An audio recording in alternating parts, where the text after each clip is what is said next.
Hi, this is MJ from Hardware Mademoiselle. Here's my project from turning bifold doors into a one swing door. Basically, you don't have to remove anything. You glue the actual separation together with wood glue, and you put a lot of wood glue so that door never opens up like an accordion again. And to ensure that that doesn't happen, the next step is you put basic brackets on there so that they never open up again.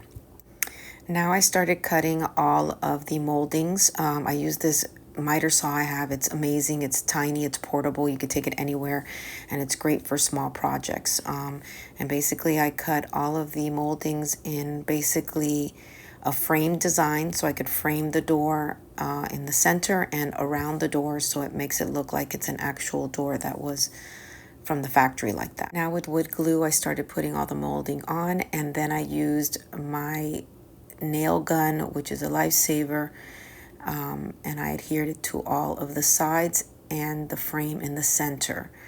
After this was done, I started putting wood putty so the wood would be seamless, so when I paint it, it looks like it's one uniform project. And basically that's the key to making everything look perfect, even if the cuts aren't perfect. Wood putty is your savior. Next, I used a little secret, which is called wood appliques, which makes it look like the actual wood has been carved, but it's not, and it just adds a different dimension and detail to your project. Next, I use an alpha mounting rack so that I could hang spices from the back of the door, since this is my pantry door.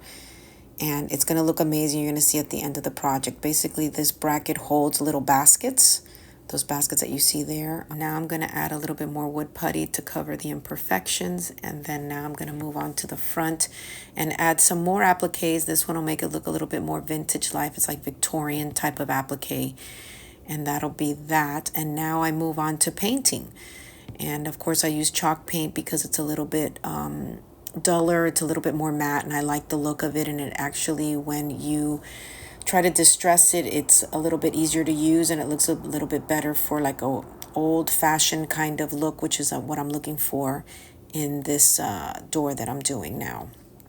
The next step is the creme wax, and of course there's Picasso supervising again. This will really age the door, and it's basically brush on, wipe off, and it just looks like the door has been there for many years. So it's a great look to add any kind of detail of vintage style that you want. Also, if you're interested in Picasso's blog, he has a blog. It's Marvelous Picasso.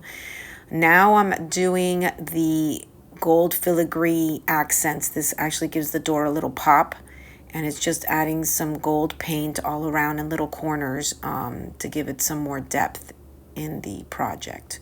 The next step is I ordered a vinyl sticker that says Pantry. I mean, of course, you could freehand it, but it looked nicer since it was all professionally done. Now I'm going to drill the holes for the handles that I also sell, and there'll be a link below. But before I put the handles, I'm going to put a polyurethane coat on the door so it lasts longer and it looks a little bit shiny and vintage-like. It adds a different dimension and depth to the project as well. You can leave it the way it is, but I wanted that look. And here are the beautiful handles installed.